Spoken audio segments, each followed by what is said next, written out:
It will come to order. Without objection, the chair is authorized to declare a recess at any time. We welcome everyone to today's hearing on non-citizen voting. I will now recognize myself for an opening statement. I thank our witnesses for being here today. Governments derive their just powers from the consent of the governed. As Americans, we know that to be self-evident truth listed in the Declaration of Independence. But it really was something truly unique both at the time and in human history.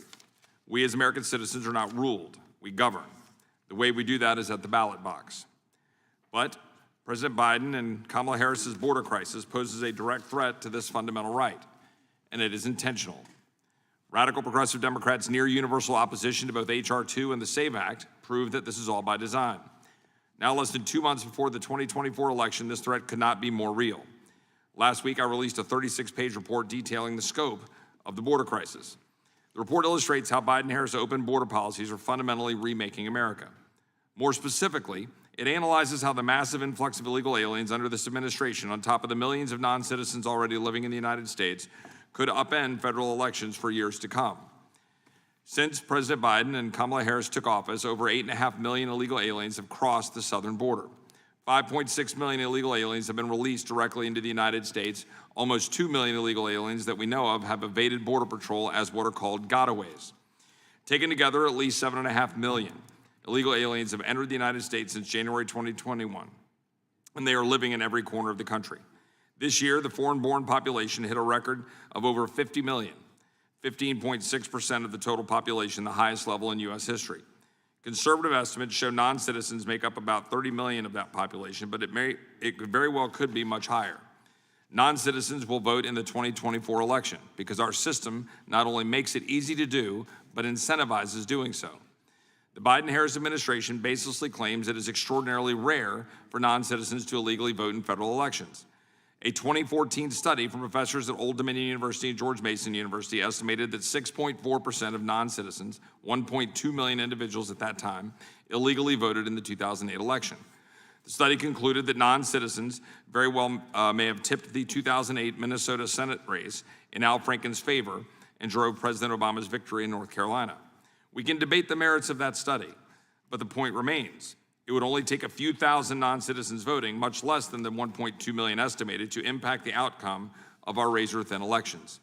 In the 2020 presidential election, regardless of what you think, Arizona was carried by about 10,000 votes, Georgia by about 12,000 votes, Wisconsin by about 20,000 votes, and Pennsylvania by 81,000 votes. Democrats know this, which is why they try to downplay and distract from the issue. The other side also loves to point out that, quote, it is already illegal for non-citizens to vote. That is technically true.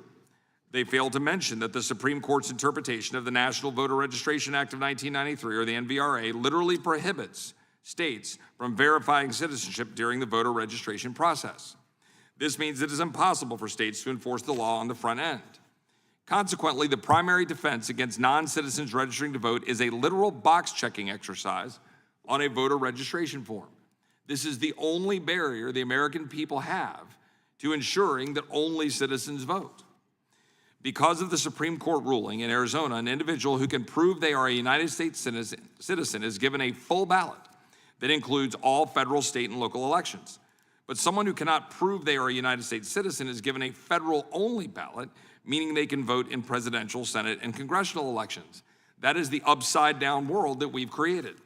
As of August 9th, there were over 41,000 federal-only voters in Arizona who could not prove they were U.S. citizens. Think about that. But the absurdity of the NVRA doesn't stop there. It also forces states to provide voter registration forms to applicants for driver's licenses or welfare benefits. This presents multiple opportunities for non-citizens to register to vote. Every state in the union allows non-citizens to get a driver's license. 19 states and D.C. even allow illegal aliens to get a driver's license. And millions of non-citizens, including many illegal aliens, are eligible for welfare benefits.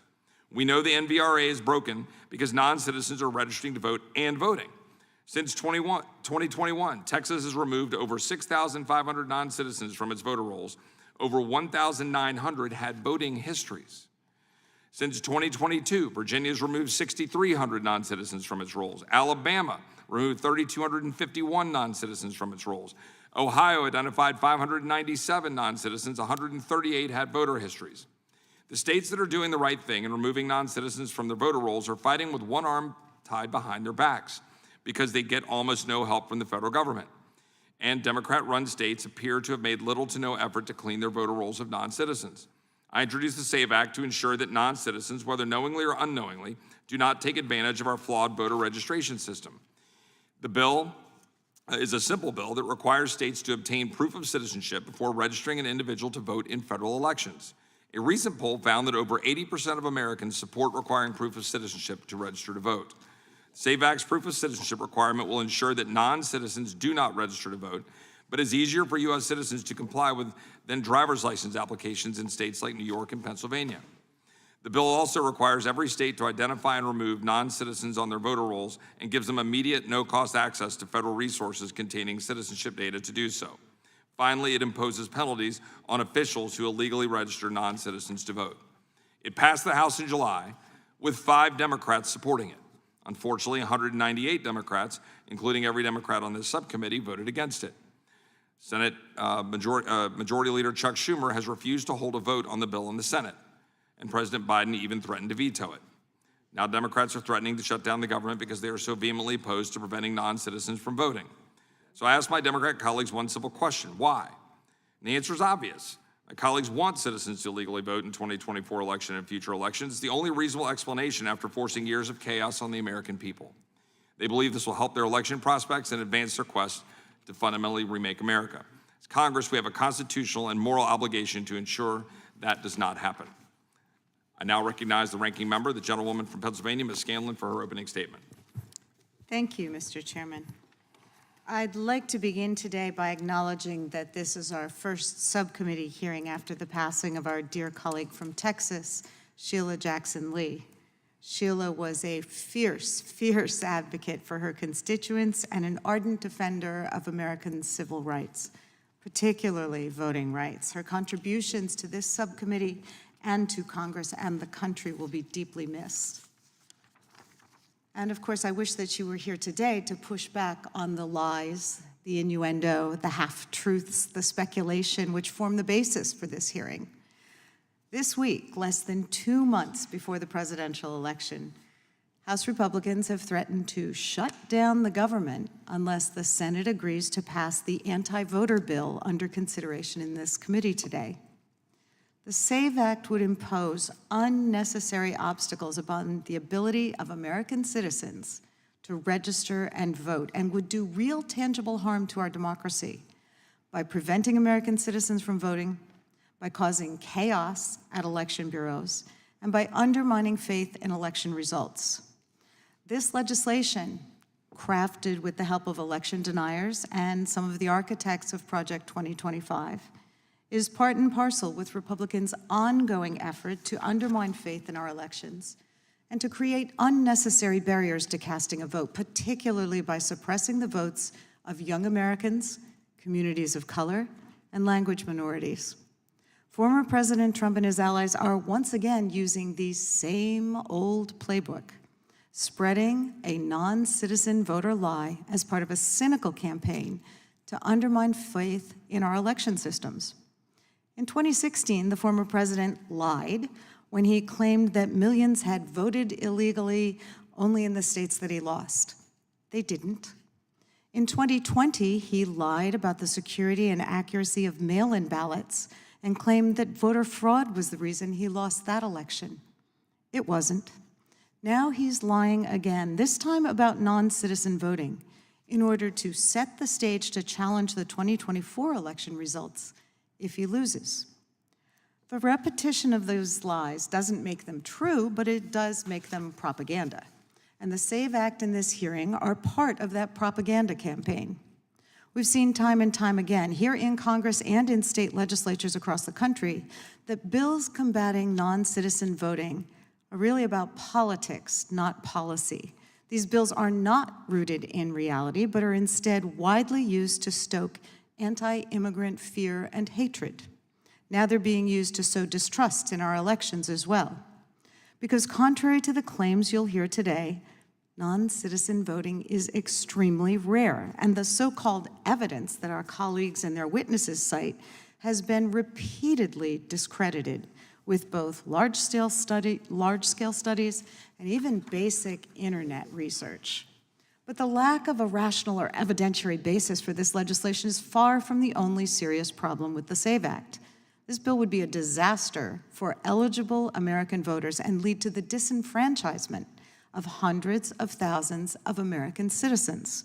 We know that bills like the SAVE Act, which require onerous and unnecessary proof of identity or citizenship to vote or register, are more likely to suppress the votes of American citizens, especially in communities of color and those with many recently naturalized citizens. More likely to do that than to prevent the infinitesimally small number of non-citizens who might mistakenly cast a ballot. We've seen the dangers of these types of laws in the Commonwealth of Pennsylvania, where I reside, and elsewhere. In 2012, the Pennsylvania legislature passed an onerous voter ID law to combat the equally non-existent problem of in-person voter fraud. That law's requirements would have disproportionately burdened low-income, minority, elderly, military, and disabled voters. It would have disenfranchised over 500,000 eligible voters who were unable to easily obtain the limited forms of ID that were required. Civil rights advocates challenged that law on behalf of Pennsylvania voters and won.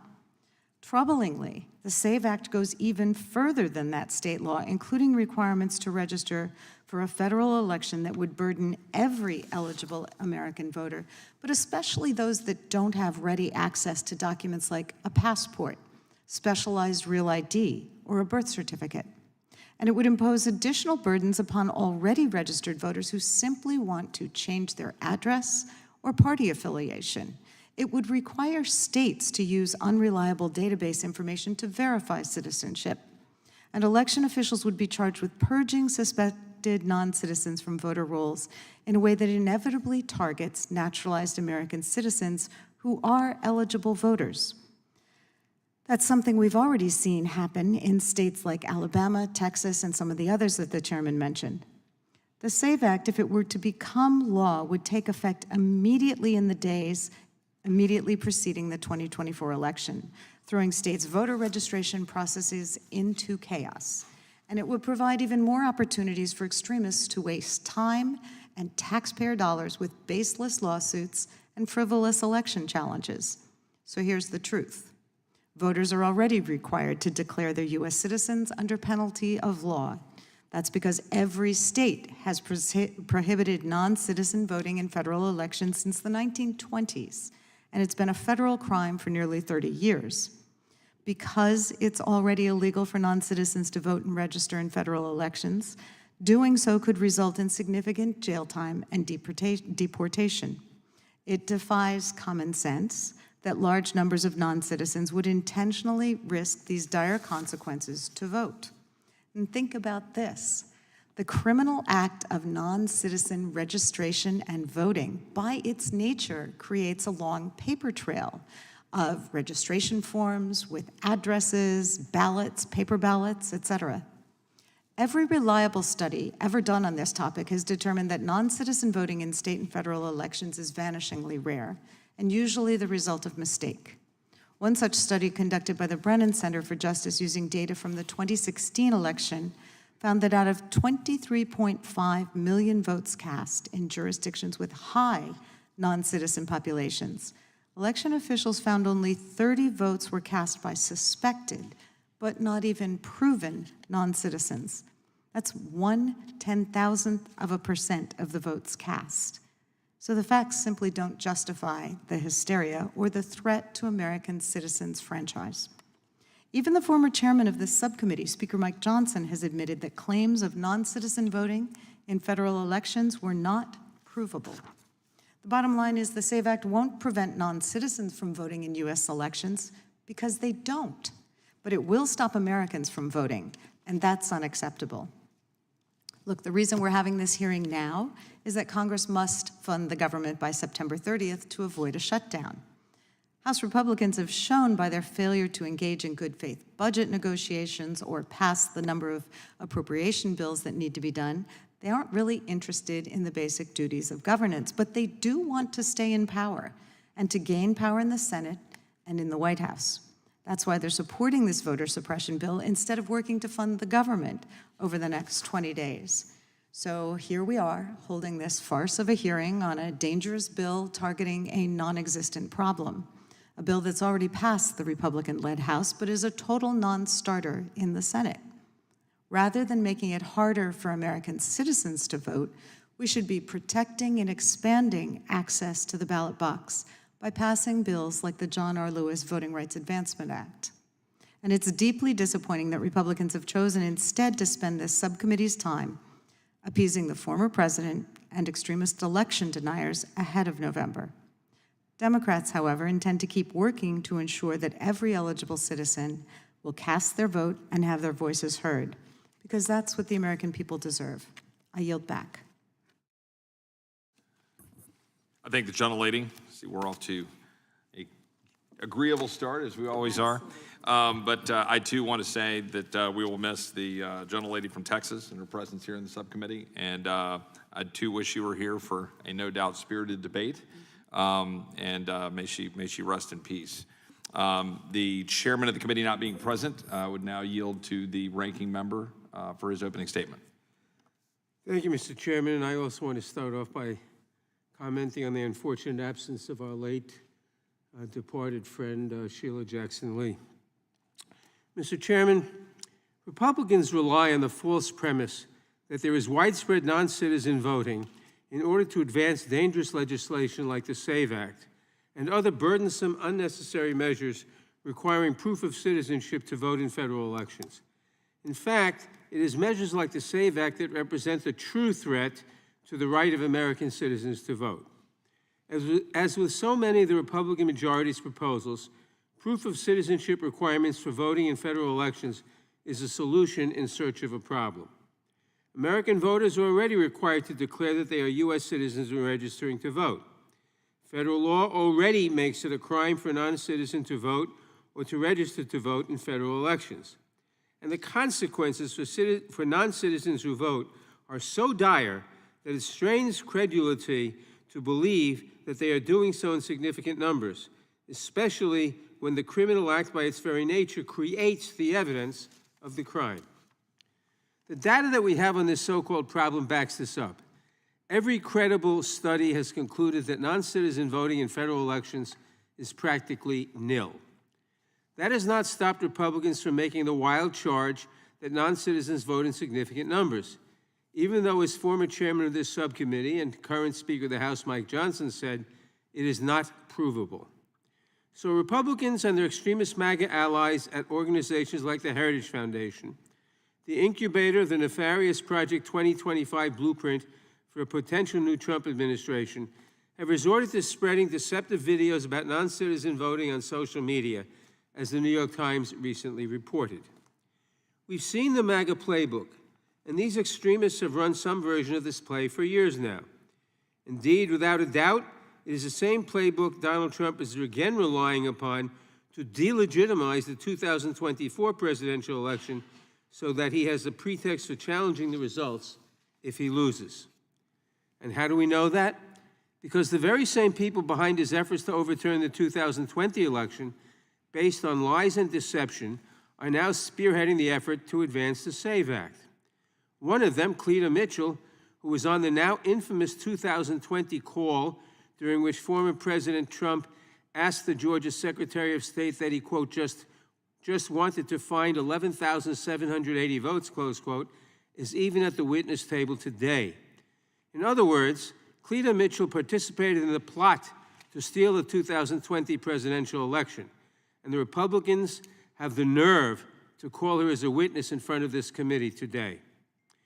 Ms. Mitchell now chairs the so-called Election Integrity Network, which the New York Times referred to as an effort to recruit, quote, election conspiracists into an organized cavalry of activists monitoring elections, close quote. Given her history as a lieutenant in Mr. Trump's efforts to overturn election results, are we, or the American public for that matter, supposed to find her testimony credible when she alleges widespread non-citizen voting? We're not that stupid. The SAVE Act and the false premise of widespread non-citizen voting underlying it is based on the same tired conspiracy theories we have all become accustomed to hearing from the other side. But it is not just some ridiculous talking point meant to question the legitimacy of the upcoming election. These burdensome, unnecessary proof of citizenship measures are also an extension of the Republicans' insidious, decade-long effort to suppress the voting rights of American citizens, especially those of color and those from emerging ethnic and language minority groups. Contrary to what the majority might say, measures like the SAVE Act will weaken the right of every eligible American citizen to vote, all to address a non-existent problem cooked up by MAGA extremists ahead of the next election. Imposing onerous proof of citizenship requirements to register for a federal election will burden every eligible American voter, but especially those who do not have ready access to documents like a passport, birth certificate, or military service record. It will disproportionately impact voters who are poor or elderly or disabled, as well as military service members overseas and women who have changed their names after marriage. Based on previous state-initiated efforts to require proof of citizenship to vote and efforts to purge suspected non-citizens from state voter rolls, we know for a fact that the SAVE Act will disproportionately impact naturalized citizens and language minorities, who also tend to hail predominantly, though not exclusively, from racial and ethnic minority groups, the very groups that federal voting rights laws are also intended to protect. It will further heighten the risk that election officials charged with purging suspected non-citizens from voter rolls will target naturalized American citizens and language minority communities. I wish I could say that these are unintended consequences, but the truth is, to the bill supporters, voter suppression is a feature, not a bug. I would suggest to the chairman that the important constitutional prerogative of protecting voting rights entrusted to Congress would be better served if this subcommittee focused on advancing measures like the John R. Lewis Voting Rights Advancement Act, which would strengthen the Voting Rights Act of 1965, rather than holding a hearing on a bill that is based on a false premise, has already passed the House, and is dead on arrival in the Senate. With that, I look forward to the witness testimony, and I yield back. Without objection, all other opening statements will be included in the record. We will now introduce today's witnesses. The Honorable Cord Byrd. Mr. Byrd is the Secretary of State for the state of Florida. He previously served in the Florida House of Representatives, where he was a member of the Public Integrity and Elections Committee, including a term as Vice Chairman of the committee. Mr. Byrd also chaired the State Redistricting Committee and served as Vice Chair of the Judiciary Committee. Ms. Rosemary Jenks. Ms. Jenks is co-founder and policy director of the Immigration Accountability Project, a nonprofit organization that works to advocate and educate the public on questions of immigration policy. She has worked on immigration policy in a variety of organizations for more than 30 years. Cleta Mitchell. Ms. Mitchell is a senior legal fellow at the Conservative Partnership Institute and the founder of the Election Integrity Network. She has worked in private practice for many years, counseling clients on campaign finance and election law matters. Ms. Andrea Senteno. Ms. Senteno is the Regional Counsel of MALDEF's Washington, D.C. office, where she oversees the organization's legislative and regulatory work and litigation activity. Previously, she served as a legislative staff attorney at MALDEF, working on immigration and voting issues. We will begin by swearing you in. Would you please rise and raise your right hand? Do you swear or affirm under penalty of perjury that the testimony you are about to give is true and correct to the best of your knowledge, information, and belief, so help you God? Let the record reflect that the witnesses have answered in the affirmative, and they've been seated. Please know that your written testimony will be entered in the record in its entirety. Accordingly, we ask that you summarize your testimony and limit it to 5 minutes. Now, I'm going to advise you all that votes are being called imminently on the floor of the House. They have been called. When were they called? All right, we're going to proceed, and we'll make a decision on whether we go through some of you or all of you, depending on the vote time, but I'd like to move forward a little bit. So, Secretary Byrd, if you don't mind starting, you have 5 minutes. Good afternoon, Chairman Roy, Ranking Member Scanlon, and members of the committee. Thank you for the opportunity to be here today.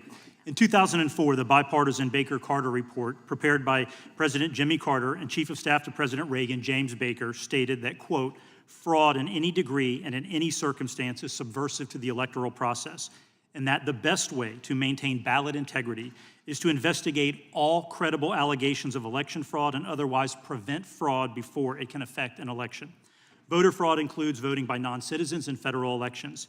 Every illegitimate vote of a non-citizen negates the legitimate vote of a citizen. Nationally, preventing non-citizens from registering to vote and voting is the #1 priority of states committed to election integrity. To put the issue in context, Florida has approximately 13.5 million active registered voter, and that number changes every minute of every day. According to USCIS services, 94,100 Floridians became naturalized U.S. citizens in 2023 alone. That is a large number, but in elections, smaller numbers matter. As a reminder, in 2000, only 537 votes in Florida determined the outcome of the presidential race. Miami-Dade County alone, Florida's largest county, has over 715 precincts. A single illegal non-citizen vote at each precinct can change the outcome of our presidential election. The NVRA of 1993 introduced national procedures for voter registration. It mandates that any person who applies for a driver's license may, if eligible, submit a voter registration application for federal elections to determine whether the person is registered to vote and to confirm whether the person is, in fact, a U.S. citizen using the SAVE database. Once the investigation is complete and if the department determines that the person is a registered as not a non-citizen, due process is afforded and the non-citizen is prohibited from voting. Florida is committed to ensuring that all eligible Floridians can vote.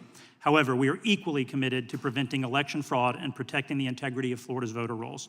Despite conducting a fair and honest election in 2020, Florida did not rest on its laurels. In 2022, for example, Governor DeSantis signed a law creating the Office of Election Crimes and Security. This is not a fake or contrived issue. In Florida, we are prosecuting and convicting non-citizens who are attempting to fraudulently influence our elections. Florida law states that a person may become a registered voter only if that person is a U.S. citizen. And in 2020, Floridians amended the state constitution to make clear that only a citizen of the United States shall be eligible to vote, and that amendment passed with more than 80% of the vote. Floridians have changed our state's constitution, we have strengthened our laws, we have engaged in litigation, and we have an office dedicated to investigating election crimes. The only impediment to doing more is the federal government. That's why states need action from our congressional leaders so we can fulfill our constitutional duties under the law. In conclusion, I leave you with the words of Mark Twain, who said, "Citizenship is what makes a republic."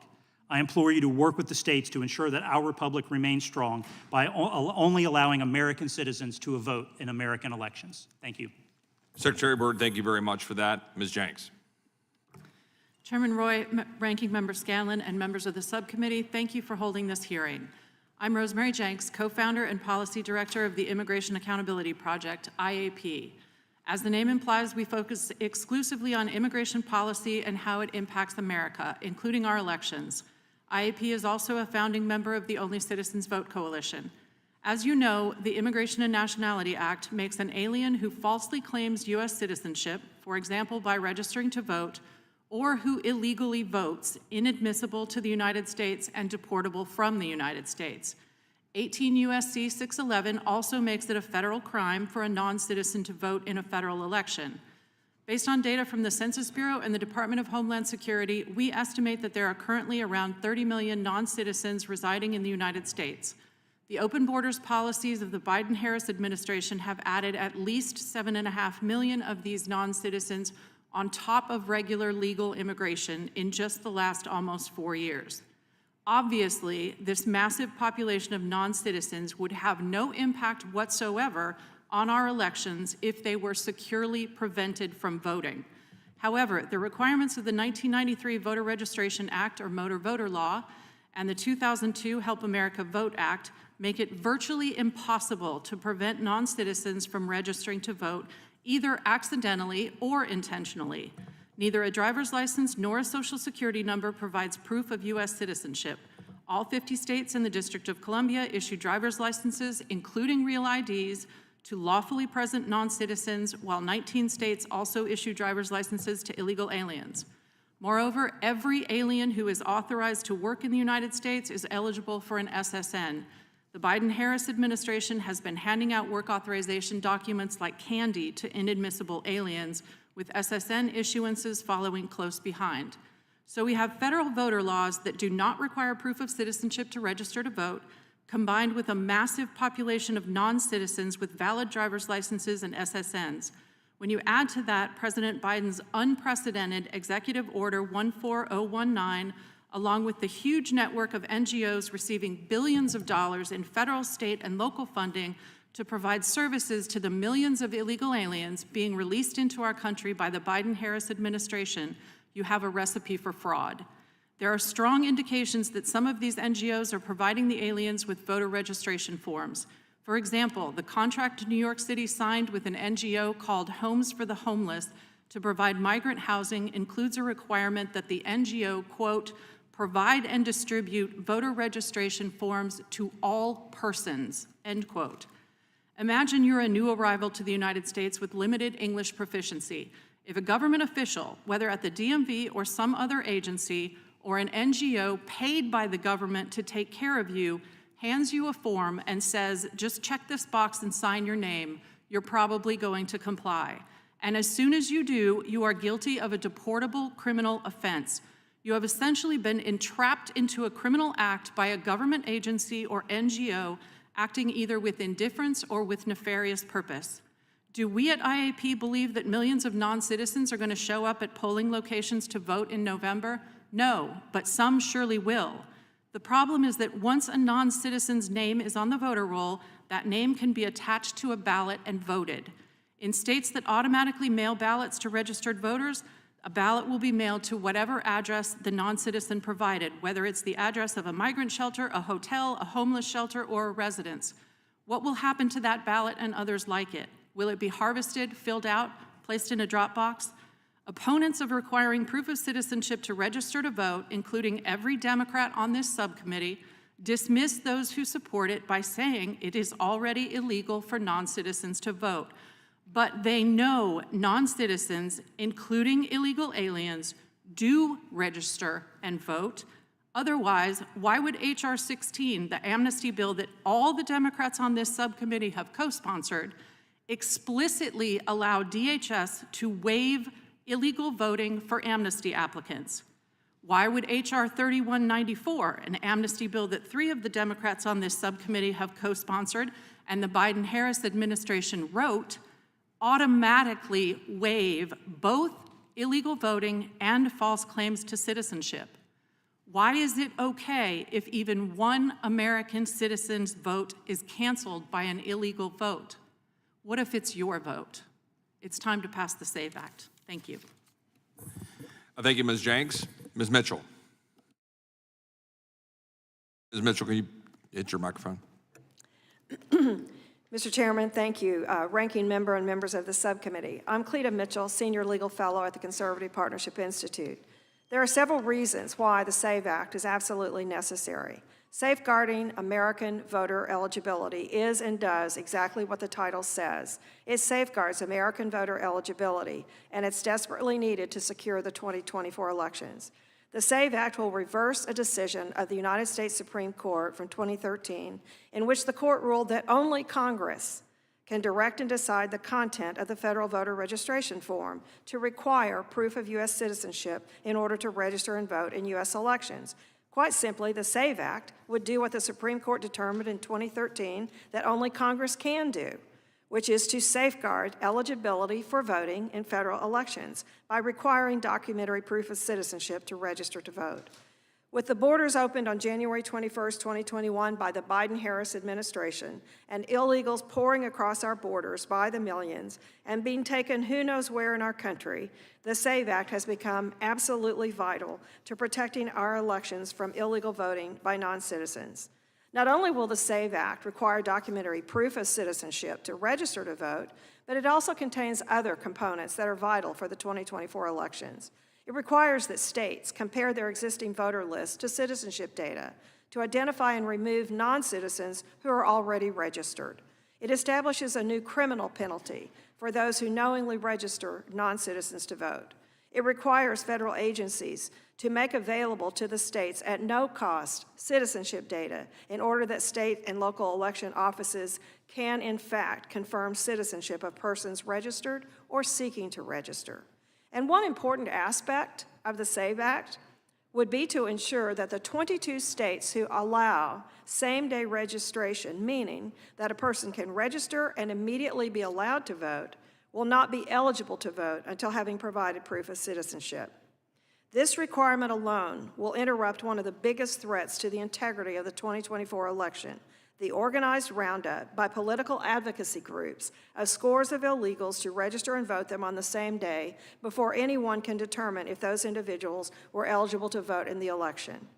Democrats oppose the SAVE Act ostensibly because it is already illegal for non-citizens to vote in a federal election. Yes, it is. And it is also illegal for millions of people to swarm across our borders without documentation, but nonetheless, this administration, under border czar Kamala Harris, has adopted just such a policy of opening the door and letting anyone and everyone into our country illegally, already against the law. If the Democrats sincerely want to keep non-citizens from voting, then let me ask you, where are the enforcement actions from the Department of Justice? Where are the memos to U.S. attorneys across the nation warning about potential violations of the prohibitions on non-citizen voting? Where is the FBI hotline to report suspicious registrations of illegals? When is the Merrick Garland press conference announcing that it's illegal for non-citizens to register and vote in the election and violators will be apprehended, prosecuted, and deported? Did I miss that public education campaign? I must have, because it doesn't exist. The Democrats' plan for 2024 is to change the electorate. If they cannot persuade the American people to want their Marxist policies for America, just import voters who don't speak the language, don't have a shared commitment to our country and our national principles, get them into the very porous voter registration system and collect their votes. Just Facts researcher James Agresti published a report that a conservative estimate is that there will be, based on his past experience, between 1 and nearly 3 million non-citizens who will vote in the 2024 election. Democrat-controlled cities like San Francisco, New York, and Washington, D.C. have granted voting rights to non-citizens. Leftist groups have fought the citizenship question on the 2020 census. Every Democrat in Congress voted against putting the citizenship question back on the census. Every Democrat in Congress also voted no to apportioning U.S. House seats based on citizenship instead of population. Why? Because California would have lost 4 U.S. House seats in 2010 and 3 more in 2020 if only citizens had been counted for apportionment of the U.S. House. That's not only U.S. House seats, that's 7 electoral votes for the Democrats. It's why Democrats voted no on reversing the decision of the District of Columbia to allow non-citizens to vote. For Democrats, non-citizens are their future political base. Please do the right thing. Pass the SAVE Act. Save our elections. Save our country. Thank you. Thank you, Ms. Mitchell. And as much as I hate to do this because it's going to cut off Ms. Senteno, I think we need to get over to the floor and vote. So I'm going to apologize profusely, but you get more time to prepare, and we look forward to hearing your testimony. So we will stand in recess while we go to the floor. I'm going to call the hearing back in order. Thank you for your patience when we went over to the floor to go vote. We will now proceed with the final testimony, and I apologize again, Ms. I know that we had to break, but now spotlight is all yours. Good afternoon, Chair Roy, Ranking Member Scanlon, and members of the subcommittee. My name is Andrea Senteno, and I am the Regional Counsel of the D.C. Office of MALDEF, the Mexican-American Legal Defense and Educational Fund. For 56 years, MALDEF has worked to promote the civil rights of all Latinos living in the United States. I thank you for this invitation to appear today. MALDEF focuses its work in 5 subject matter areas: education, employment, immigrant rights, voting rights, and freedom from open bias. Since its founding, one of MALDEF's top priorities has been to secure equal voting rights for all Latinos and to promote increased civic engagement and participation within the Latino community.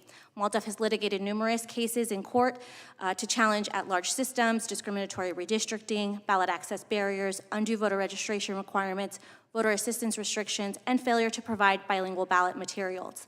At 19% of the total population, Latinos accounted for 51% of the nation's population growth between 2010 and 2020. Similarly, the Latino population is responsible for significant growth in the U.S. electorate. Latinos represent an estimated 50% of the total growth of eligible voters from 2020 to this year's presidential election. Latinos are expected to make up 17.5% of the total voting population in the upcoming general election, and an estimated 1.8 million Latinos become eligible to vote each year. Despite these facts, there is a misrepresentation that the Latino community is still overwhelmingly composed of non-citizens. But the majority of the Latino population is U.S. born, and 81% of all Latinos in the U.S. are citizens. Unfortunately, national demographic change is often perceived as a threat to too many in political power, and the result historically has been persistent and increasing efforts to suppress the vote and political power of the Latino community. These perceptions of the Latino population and its growth serve as the basis for unsupported allegations of widespread voter fraud, often attributed to non-citizen immigrant Latinos. Yet overwhelming evidence has shown that non-citizens are not voting in U.S. elections en masse. Non-citizens are barred from voting in federal elections, and it's a federal felony to register to vote or vote unlawfully. Every state in the nation currently prohibits non-citizens from voting in state elections. Voters in every state must affirm or verify their citizenship in order to register to vote, and state election officials must verify a voter's eligibility. Numerous studies, such as those by the Brennan Center and the Cato Institute, have shown that there is no significant number of non-citizen voting, and multiple efforts to try to produce evidence of significant non-citizen voting have failed. This makes sense when one considers that unlawful voter registration and voting carry steep immigration consequences, including deportation and the inability to ever naturalize in the future. This voter fraud disinformation targets Latinos and voters of color, and the suppression tactics take the form of things like unlawful voter purges, restrictions to language assistance at the polls, or restrictions to mail ballots.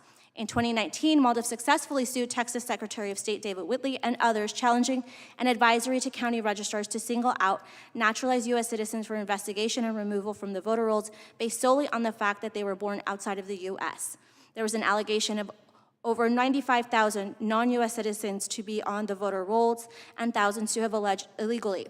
But this list was based on erroneous information, including outdated driver's license information.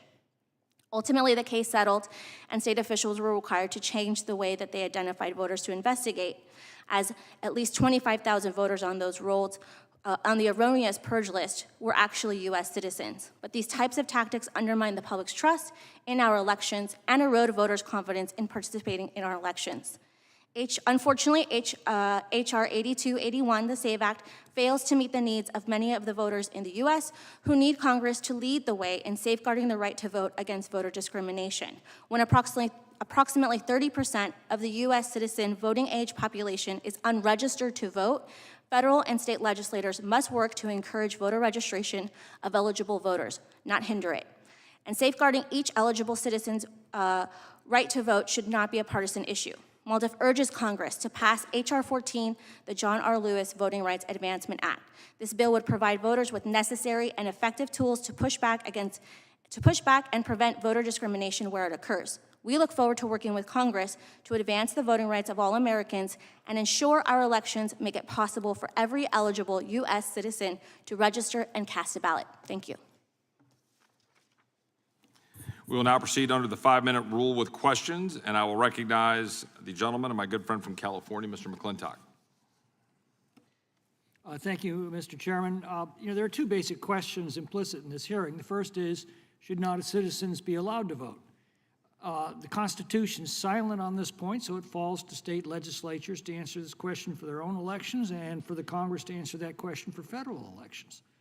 The states in Congress have answered that question clearly and decisively, that American citizens, and only American citizens, have a right to vote to guide the American nation. To me, that's the most fundamental definition of citizenship. And I think that that's a view held by the overwhelming majority of Americans. It's obviously not held by many Democratic officials in the jurisdictions that they control. And the irony is that so many of them, just a few years ago, were complaining about foreign influence in American elections by making internet posts. Now they've got no problems with illegals actually voting in our elections. But that's beside the point. Assuming that most people agree that voting in American elections should be the exclusive right of American citizens, the next question is, how do we prevent the votes of foreign nationals canceling out the votes of American citizens. And to this question, the Democrats tell us, well, that's a non-issue because there's no evidence that foreign nationals are casting votes in American elections. But if you look at the actual studies, that's simply not true. The chairman mentioned the 2014 Old Dominion George Mason University study of non-citizens voting. They concluded 6.4% of non-citizens voted in 2008, and that 2.2% voted in 2010. But that's not the only study out there. In 2014, Stanford University came to a similar conclusion. They concluded, and I quote, "The proportion of non-citizens who voted was less than 15%, but significantly greater than 0. Similarly, in 2010, we found that more than 3% of non-citizens reported voting. In addition, the analysis suggests that non-citizens' votes have changed significant election outcomes, including the assignment of North Carolina's 2008 electoral votes and the pivotal Minnesota Senate victory of Democrat Al Franken in 2008, unquote. And that is before the last 4 years when this administration has allowed an additional 7.5 million illegal migrants into the country, a population that is larger than the state of Arizona, our 14th most populous state, with 9 congressional districts and 11 electoral votes.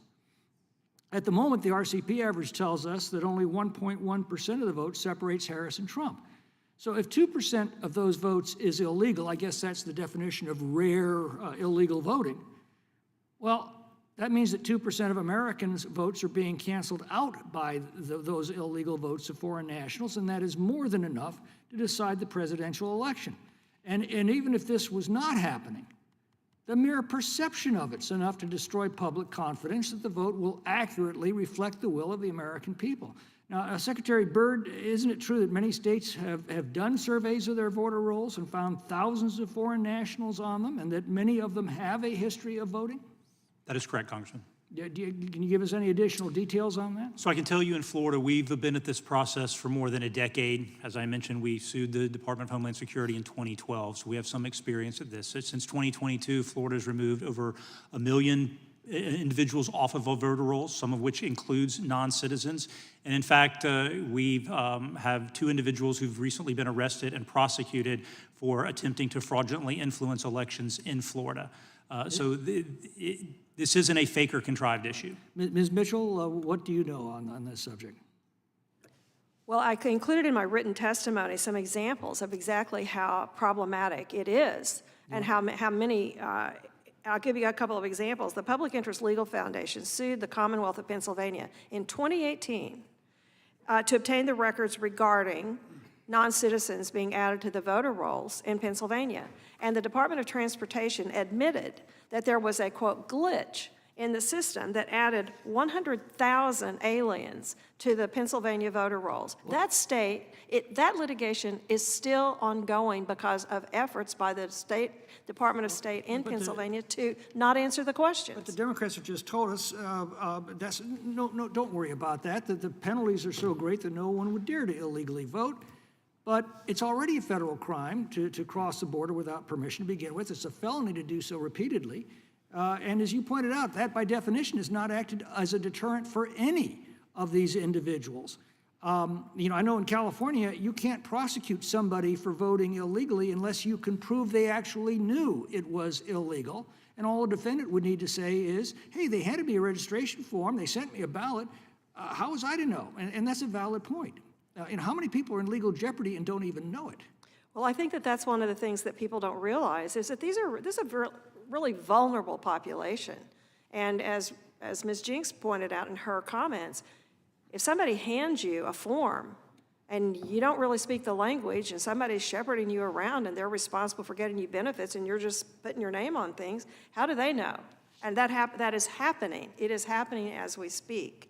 And I think that one of the things that's problematic is that I also included in my testimony a reference to some announcements by Virginia's governor about removing more than 6,300 non-citizens who are on the Virginia voter rolls. Those were people who self-declared, who realized, oh my gosh, we are on the voter rolls and we're not supposed to be. And there are several other states that have done likewise. So this is not an insignificant problem.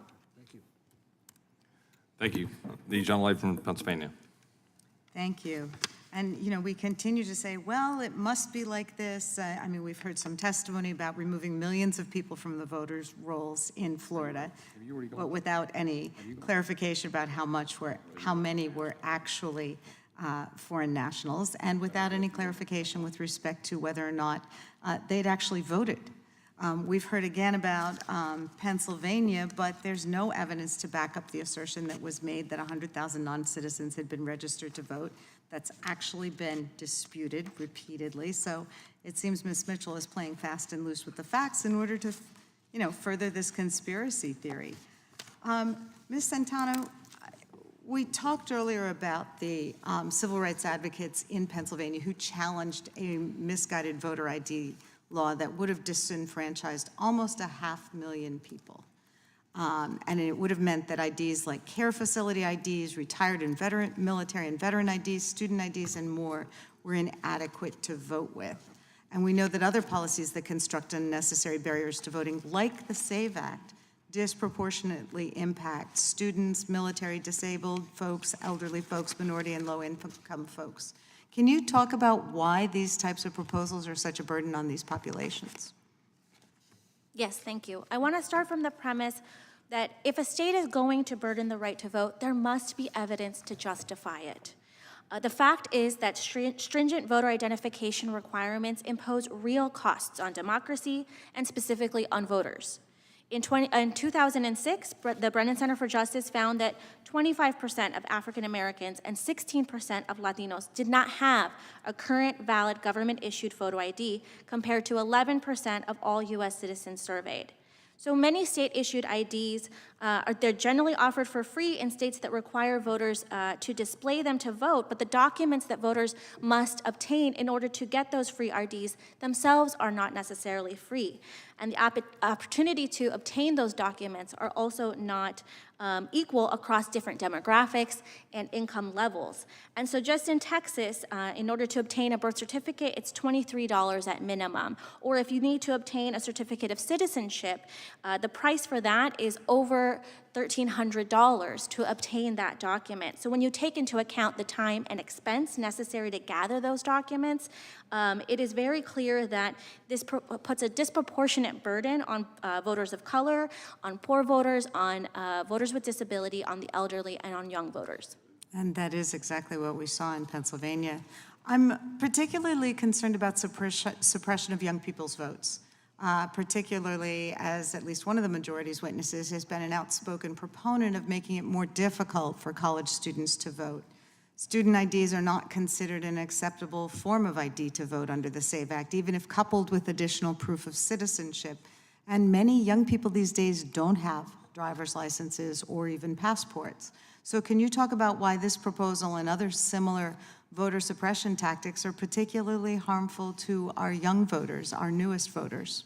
Yes, that's exactly right. Obtaining an acceptable photo ID can be especially difficult for young people, and student IDs are one of the easiest and affordable ways for students to prove their identity.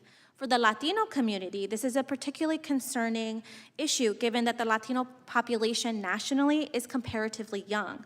The median age of Latinos is 30.4 years compared to 38.9 for the total population, and more than a quarter of K through 12 students are Latino. This is the future of the U.S. electorate. So when you combine these factors with the expense and difficulties of obtaining necessary documents to obtain certain types of identifications, versus a student ID, the result really is the suppression of young voters who are more likely to be voters of color. Ms. Senteno, according to a recent New York Times article in late July, MAGA activists affiliated with Ms. Mitchell's Election Integrity Network met on a Zoom call to discuss how to keep undocumented immigrants from voting in November, a problem they claim inaccurately to be a looming threat to a fair election.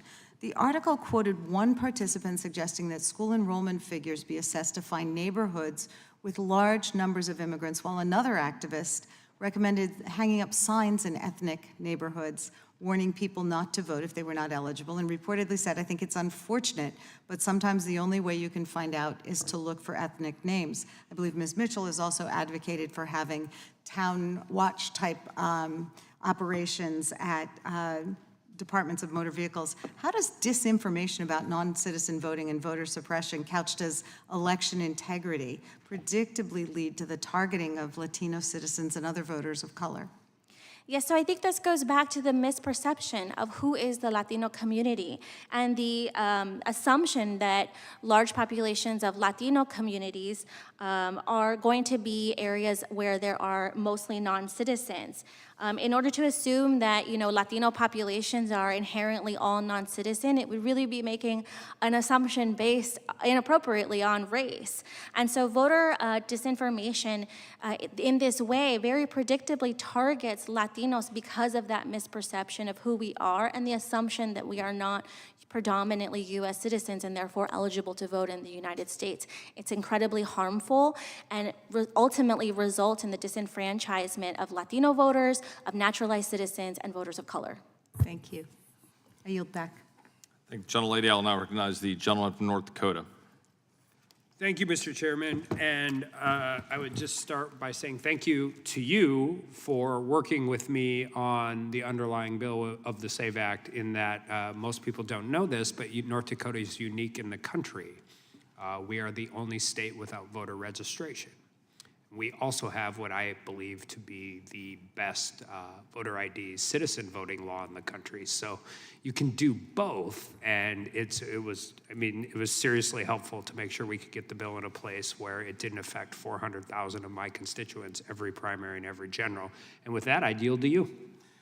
I thank my friend from North Dakota, and I was proud to work with him and the rest of my colleagues to make sure that the bill is comprehensive in its impact and what it's trying to attempt to do, but also frankly avoids a lot of what is being alleged that it would do. Ms. Mitchell, if you might respond to some of the allegations that were just made, the bill specifically contemplates ensuring through its own text that those that are naturalized would get materials, there'd be a requirement under law that the federal government would get those materials to states immediately, so it would avoid the problem of those who are naturalized having not have the documentation necessary, as well as providing for a mechanism by which an individual can go and register to vote with the sworn affidavit of those that are there in the officials in the local government,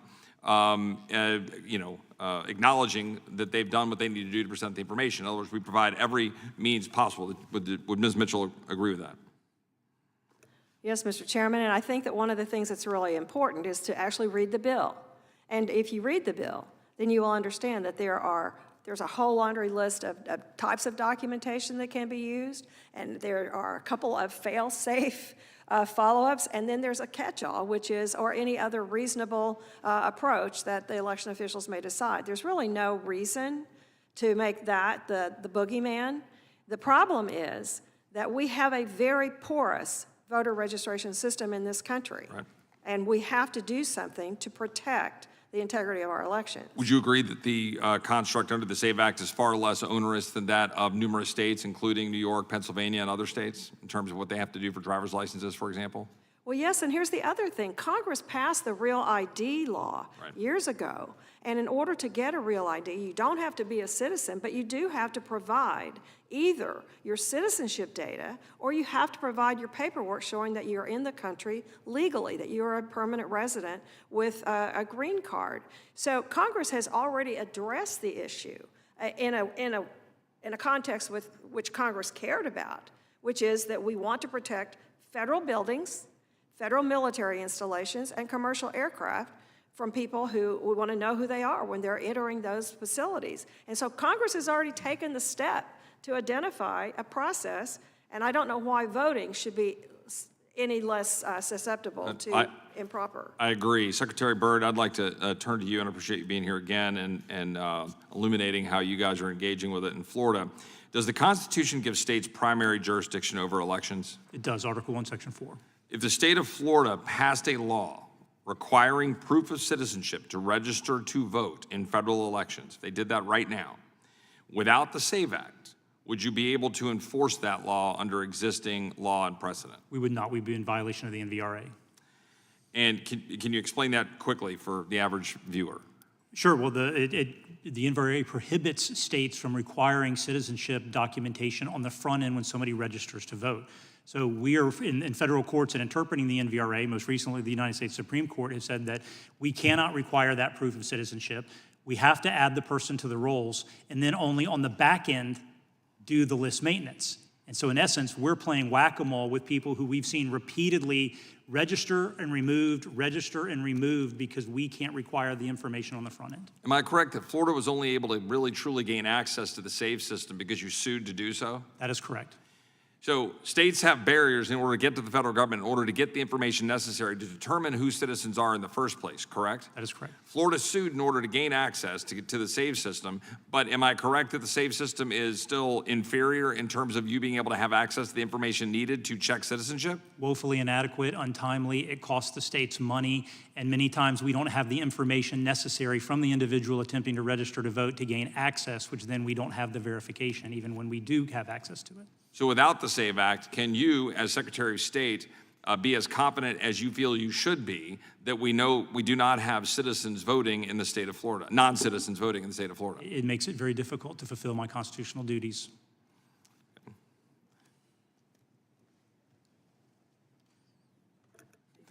I would now yield time to the gentleman from Texas, Mr. Hunt. The fundamental question that we must answer today is America worth preserving? I, of course, think it is. I think this is the greatest country in the world. I love this country. I'm a veteran, served in combat, and I'm a United States congressman. I think this is by far the greatest country in the world. But if the United States is a country worth preserving, then I think we must protect the integrity of our elections and do everything in our power to do just that. I am shocked that the SAVE Act, which has already passed the House in a bipartisan fashion, is even controversial to many Democrats. I mean, they are the ones that constantly are shouting about preserving democracy. And safeguarding our elections is the bedrock of our democracy. It's something that both sides should easily support and agree upon. They say that non-citizens voting in an election is not a real issue, or if some non-citizens are registered to vote, it's not a significant amount to make a difference. Well, in my home state of Texas, we just removed thousands of non-citizens from voter rolls. And in some of these recently hotly contested elections, that amount could even be enough to swing an entire election, especially this year. Undermining the integrity of elections is not an oversight, it's a threat to democracy. And for all of those, this is about democracy. For all of us, this should be about democracy. I think it's time that we, as a body, acknowledge that threat. Now, Democrats on the left aren't just focused on replacing American voters, they are focused on replacing American jobs as well. Under the Biden-Harris administration, jobs in foreign-born workers are significantly increasing while jobs for native-born workers are declining. Critics say that these illegal immigrants are needed because they will do the jobs that Americans won't do. And what they fail to say is that Americans won't do the jobs when Bidenflation is outpacing their wages. And fixing the illegal immigration problem will help American workers. I fixed a problem for you. The immigration problem is not a minimum wage issue. It hasn't always been the case, but in recent years, the left has decided to slowly erode everything that we'd hold dear as a country. They want to erode our culture, our history, our patriotism, and lastly, our vote. Do you remember during the George Floyd riots when the left wanted to reimagine policing? Now, the left wants to reimagine voting so that everyone, regardless of their citizenship, can choose our next president. That's not the American way. The left wants to reimagine everything that makes America special. They even want to reimagine our Constitution. One example is a recent New York Times article, and the title speaks to itself. The Constitution is sacred. It is also dangerous. One of the biggest threats to American politics might be the country's founding documents, said the author. Now, I'm sitting here right now, and I got to tell y'all, I'm black, and I'm a veteran. I have 6 forms of government ID. 6. I've been black for my whole life. I've been a veteran since 2000 when I was at West Point. The insinuation that black and brown people cannot get an ID to vote like every other citizen, regardless of your race, religion, color, or creed, is insulting. I actually refer to this as the soft bigotry of low expectations. We, as all Americans, should want free and fair elections. We aren't making it more difficult for people to get an ID to vote.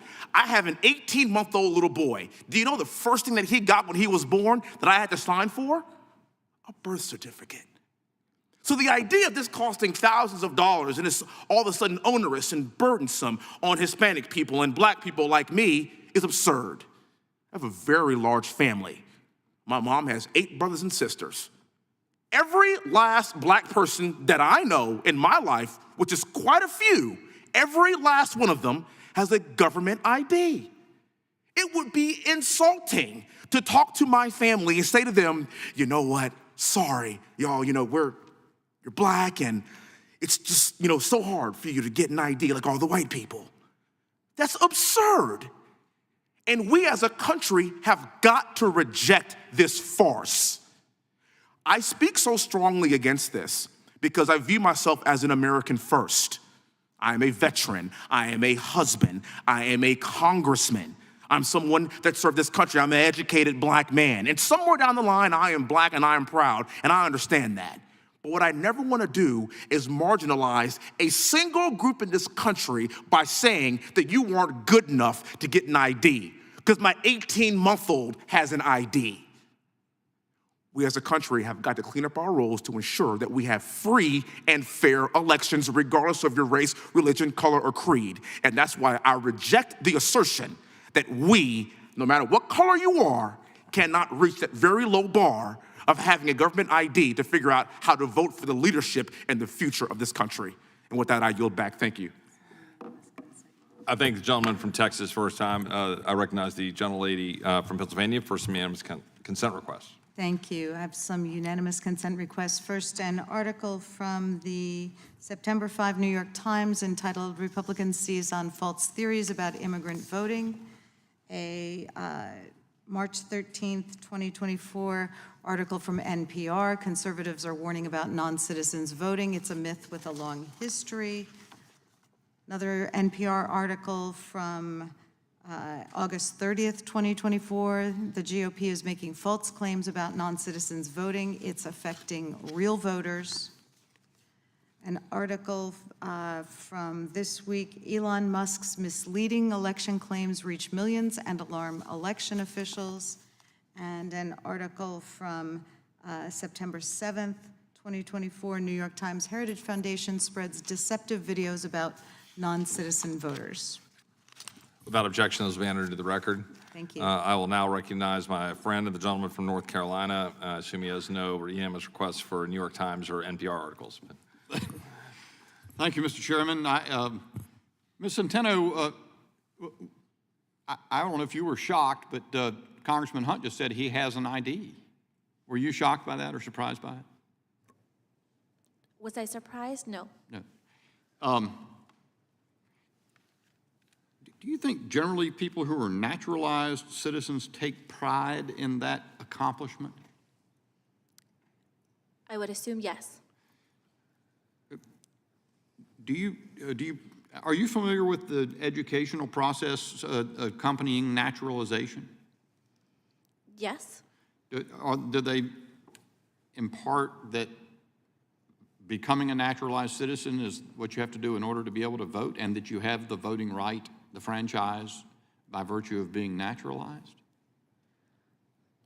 It would be my understanding, but if I can't tell you specifically whether that's part of the curriculum or how that comes about. Do you think someone who has worked hard and followed the process to become a naturalized citizen would take offense at the prospect of their vote being diluted by people who are not citizens having access to the vote?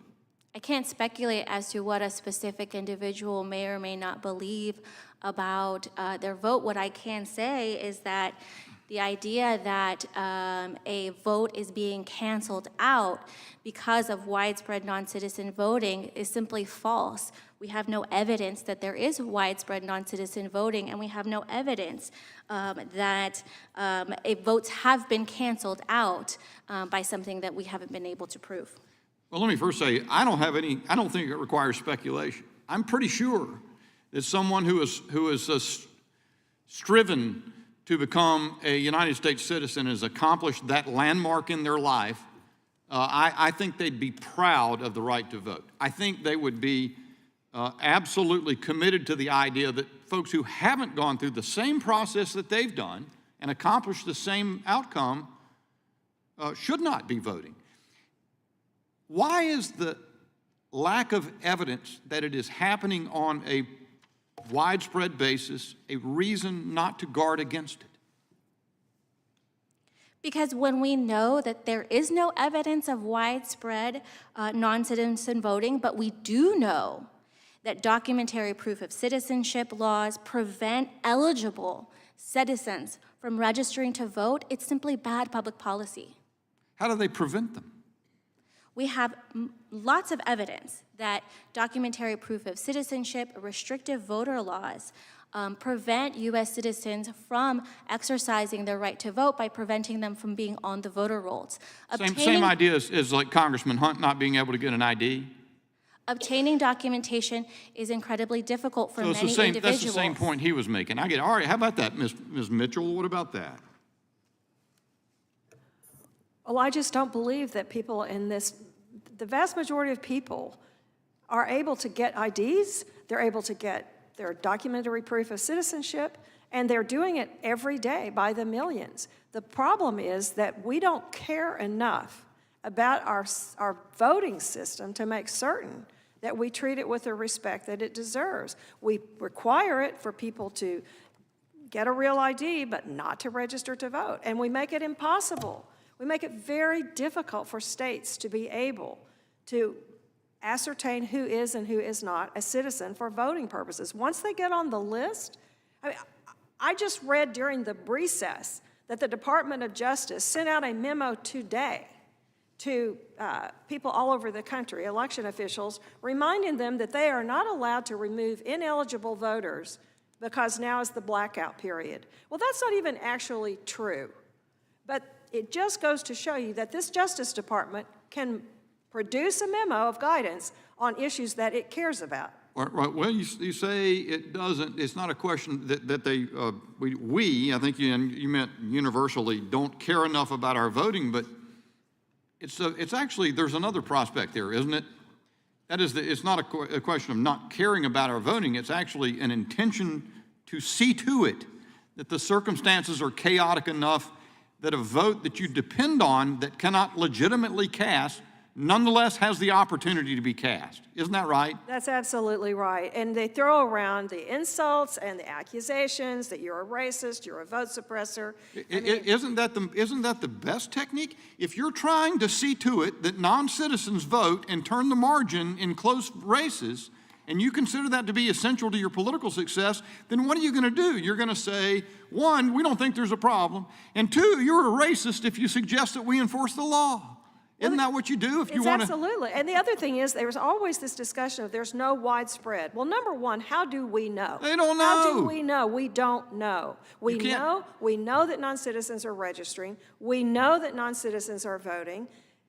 How do we know whether it is or isn't widespread if we don't investigate it, if we don't make it a priority, if we don't require documentation? As is sometimes said, the absence of evidence is not evidence of absence. I thank the gentleman from North Carolina. I would now recognize the gentlelady from Wyoming. Secretary Byrd, there have been a variety of attacks levied against House Republicans for advocating for election integrity, which includes preventing non-citizen voting, and they are based on non-citizen voting already being illegal. Just because non-citizen voting is illegal doesn't mean that it can't occur, and we must be vigilant in ensuring the strength of our laws. House Rule 10, Clause 2, lays out the general oversight responsibilities of the standing committees to analyze, quote, the application, administration, execution, and effectiveness of federal laws, end quote. And also, quote, conditions and circumstances that may indicate the necessity or desirability of enacting new or additional legislation, end quote. Secretary Byrd, very simply, is it possible for non-citizens to illegally vote in federal elections? It is.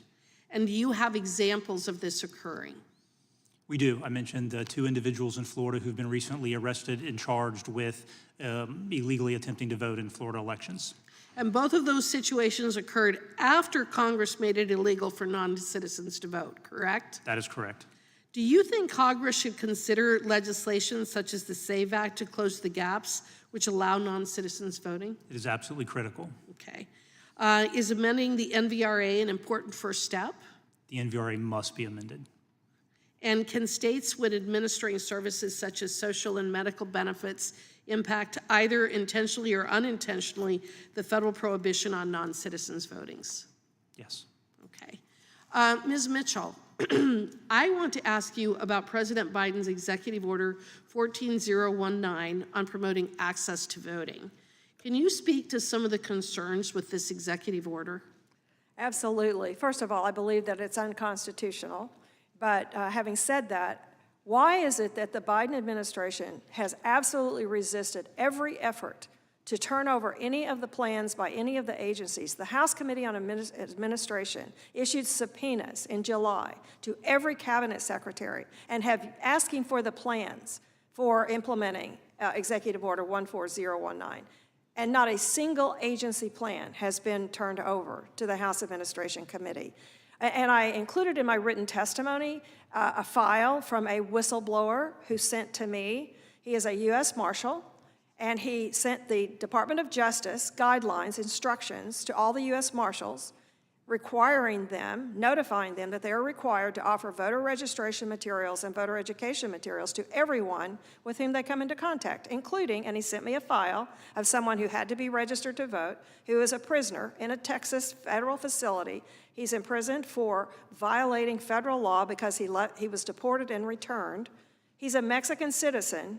It says that in his file, and he was registered to vote, and they're required to give him voter registration materials. That is happening in federal prisons all over the country. So let me ask you, then, is it your understanding that they are actually implementing the very plans that they refuse to turn over to Congress? They're absolutely doing that, and we only know, we get bits and snatches from people, from whistleblowers and from various sources, but nothing official. And if you want to know the most, you go to the Demos website, which is a left-wing organization, and they have literally been dispatched by the White House to federal agencies to help them implement this plan. They know more about what's going on in these agencies to implement this executive order than any member of Congress. Are they involved with implementing the executive order? Yes, they are. And are they in compliance with FACA or the Federal Advisory Committee Act? No, they are not. No, they are not. So they're violating FACA. They are in doing violating this. that. Yes, they are. And they brag about all the agencies that they have assisted over the last 3 years with implementing the executive order. This executive order obviously involves these various federal agencies in the voting process. And besides the concern that these agencies do not have expertise in this area, should the American people be concerned that this will be administered by politically appointed officials of the Biden-Harris administration? Well, absolutely, because the original executive order required that every plan had to be submitted to the White House, to the director of the Office of Domestic Policy, which at the time was held by Susan Rice. And it also goes on to say that federal funds and grants will be disseminated through the White House by the Office of Domestic Policy, by Susan Rice, and we do not know to this day who got the grants, how much they got. We know nothing about that. So in terms of these plans, were they all submitted to the White House for review? We presume that they were, because they were directed to do that, but we don't know. And they're being implemented as we speak. They are being implemented. But we as Congress have not been able to get our hands on the documents. Not a single document. I guess I have a question. Why would they want to hide this information? That's a good question. I yield back.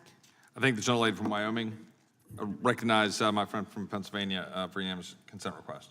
Knowing how much you love NPR articles, I would introduce June 30th, 2024 article, Republicans are turning Biden's voter registration order into a partisan flashpoint. Without objection. And also enter the Brennan Center for Justice report entitled Non-Citizen Voting, The Missing Millions. That's Without the objection. 2017 report we were discussing. Without objection. Okay. I will now recognize myself for 5 minutes, and I think the gentlelady from Wyoming. Question for you, Ms. Senteno, and I apologize, I think I was not pronouncing it exactly correct. But Ms. Senteno, how many Democrats voted for the SAVE Act in July? I'm not aware. I can look into it and get back to you. It would, five Democrats voted for it, and 3 of whom are Hispanic, 1 of whom is black. Do you believe that their vote was a discriminatory vote? Do I believe their votes were discriminatory? Right. Do you believe those votes, or that they supported that or voted for that because they support discriminating against minority voters? I believe that those votes are bad public policy.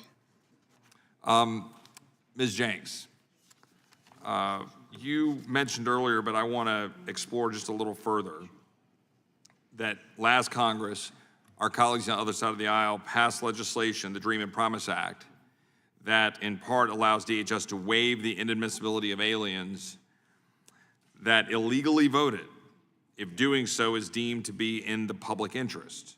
Now, why would they do that if there's not a problem with people who are illegally present in the United States voting? There's only one reason to do that, and that is that illegal aliens are voting. I mean, there's no other explanation. And by the way, the American Dream and Promise Act that was introduced in this Congress contains the same provision. And the U.S. Citizenship Act that the Biden administration wrote and submitted to Congress in like the first week is worse because it actually automatically waives non-citizen voting and false claims to U.S. citizenship, so registering to vote. How many illegal aliens has the Biden-Harris regime allowed into the country in their tenure? At least 7.5 million allowed to enter into the country and remain. And that number comes from public sources, right? The government reported sources of the number of releases into the United States, Correct. whether they're unaccompanied alien children or whether they're notices to appear under the parole program, via the CBP One app, whatever it is, the releases under the administration's policies, which total somewhere in the range of 5.5 million plus the roughly 2 million gotaways. Is that correct? Yes. So 7.5 million people now in the United States. If just 1% of those individuals, we're talking, doing math in my head real quick, is that 75,000? If 1% of those individuals were to register to vote, that's a pretty significant number, correct?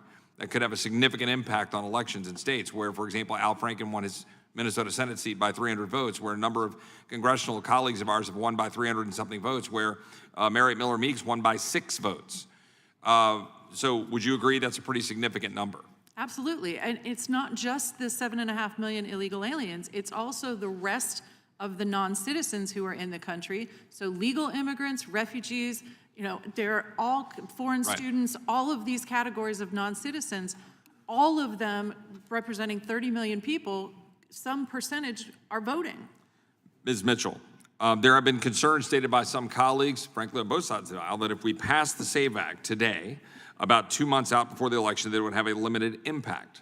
Now, my perspective and my answer, I want to see if you would agree, is that the SAVE Act is effective at the time of enactment. That's how it's designed, that is how it's written. That 22 states and the District of Columbia allow voters to register to vote on Election Day, meaning passing the SAVE Act would have an impact all the way up to Election Day. That the SAVE Act also requires all states to remove non-citizens from their existing roles through Election Day and gives them the tools to do so that we've discussed, access to the databases that we've talked about. And so would you agree that even if we pass the SAVE Act now, or in the coming week or two, that it would have a massive impact on securing the 2024 election? I absolutely do, and that's why I think it's so important that you're having this hearing, and I think it's so important for Congress to pass the SAVE Act, for it to become effective immediately. Is there, Mr. Secretary Byrd, would you agree with that? Absolutely. I mean, what the SAVE Act or what the NVRA prohibits is a systematic removal process.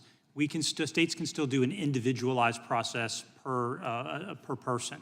If we had more access to more information, we could definitely do more list maintenance, which is critical to ensuring a fair election and trust in the electorate. Without the SAVE Act or something similar, are you able to know how many people slip through the cracks and vote illegally or illegally present in the United States and vote in the state of Florida? It makes it very, very difficult to near impossible.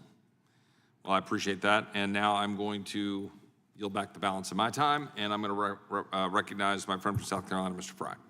Thank you, Chairman, for having this hearing today. I think this is an incredibly important topic, and I have a little bit of deja vu. I served in the state legislature, and even before that, I followed the arguments about voter ID. And the clarion call from the Democrats was this is going to suppress turnout, that it's going to limit people from exercising their right to vote, that it was going to have disastrous effects on South Carolina voting, and it has done everything but that. In fact, turnout is much better now with voter ID in South Carolina and in other states. And so the arguments against common sense things that, quite frankly, the American people like, I mean, you asked, the SAVE Act polls incredibly well, not only amongst Republicans, but amongst Democrats and independents. Really all parts of our country support this, except when you cross the Potomac into Washington, D.C., and you hear the ranking member say that it's going to have, one of the myths is that it was going to hurt voters because they would have to provide documents. And the reality is, according to the bill, for applicants without supporting documentation of citizenship, the SAVE Act permits state officials to check a variety of state and federal databases. Another myth was that it would somehow delay their registration, but the bill text is pretty clear as well, that they would be able to do that within 24 hours of accepting that application. And so, again, I just go back and fundamentally reject, because in the plain language of the text itself, it does the exact opposite of what the ranking member was referring to. And so, Ms. Mitchell, I want to go to you because in your testimony, and I really want to explore this, there was a DOJ order from President Biden, Executive Order 14019. A whistleblower came forward. You were talking with them and working with them on a report. Talk to us about what that executive order was, what it did, and the contents of your findings, just briefly. Well, the executive order is word for word the executive order that Bill Clinton issued after the National Voter Registration Act was enacted by Congress in 1993. The difference is Congress did not take any action to authorize federal agencies to spend federal tax dollars and federal employees' time and federal resources to register people to vote. There's no congressional authority for it, and the chief executive has no authority to order anything with regard to voter registration. So the fact is that it is an order that's based on the NVRA. It orders every federal agency to develop a plan. That plan was supposed to be submitted to the White House by September of 2021, and it was to say how this agency planned to implement and conduct voter registration. And more problematic to me are the voter education materials, which is a euphemism in Democrat voter parlance for get out the vote. I don't want my federal tax dollars being spent to turn out voters, because I know the voters that they're going to turn out. And I don't think that they're treating all citizens equally. They're treating certain populations differently with our tax dollars. And I would echo think it's that, legal. Ms. Mitchell. I mean, particularly from non-citizen prisoners, right? But that's kind of where at least the U.S. Marshals and the DOJ were going with this. Is that correct? And in the Federal Bureau of Prisons, and that there's no safeguard in the executive order saying, now be certain that you follow state law and that you don't register felons to vote, and be certain that you follow federal law and you're not registering non-citizens to vote. You don't have to be a citizen to go into get food stamps or other kinds of benefits. You don't have to be a citizen, but these employees are ordered to nonetheless register them to vote.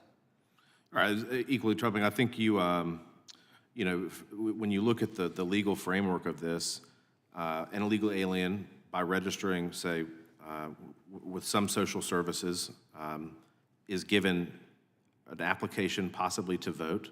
And it might be a mistake, but regardless, they are given that option based on this executive order. Is that fair to say? That's exactly right, sir. And so it's pretty easy to get added to the voter rolls, but it is nearly impossible to get removed. That's exactly right. Isn't that the conundrum that we find ourselves in? That is exactly right. And isn't that what the SAVE Act would protect and prohibit and fight against, is give states that option to remove non-citizens from their voting rolls? That's right, and to keep them from getting on the rolls in the first place. And why, Ms. Mitchell, then, is it so hard to understand that, or so problematic for my colleagues on the other side of the aisle to think that that was actually a pretty decent policy, that non-citizens should not be voting in United States elections. Because they don't agree with that premise. They want non-citizens to be counted for all purposes. They want non-citizens to be voting. The state of Vermont, controlled by Democrats, has now extended that right to all non-citizens in the state. San Francisco, New York, the District of Columbia.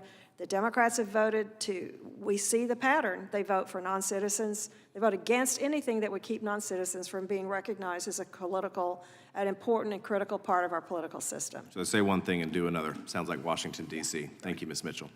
I thank the gentleman from South Carolina. I thank the witnesses. Let me allow the ranking member, the gentlelady from Pennsylvania, to insert some more documents into the record. Thank you.